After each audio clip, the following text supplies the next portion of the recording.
மேகத்தினால். ஆனால் அது மாத்திரம் தானா?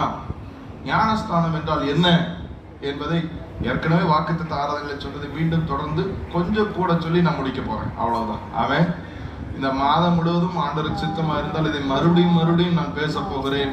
ஏனென்றால் இந்த மாதத்திலே உங்கள் நுகத்தடிகளை முறித்து கர்த்தர் உங்களை நிமிர்ந்து நடக்க பண்ணுவார். அதென்ன ஞானஸ்தானம்? தண்ணீரை முன்னேற்றிக்கிறது. ஒரு எத்தியோப்பிய மந்திரி பவுலிடத்துல பிலிப்பின் இடத்துல வந்து சுவிசேஷத்தை கேட்டு தெரிந்து கொடுக்கிறான். தெரிந்து கொண்ட உடனே 36வது வசனத்துல அந்த எத்தியோப்பிய மந்திரி பிலிப்பின் இடத்துல ஒரு தண்ணீர் உள்ள இடத்திற்கு வருகிறார்கள்.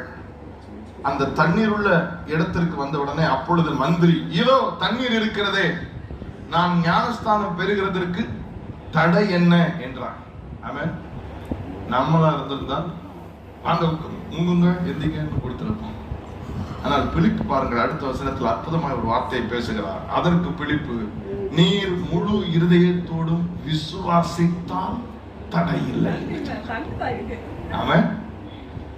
நீர் முழு இருதயத்தோடும் விசுவாசித்தால் தடை இல்லை.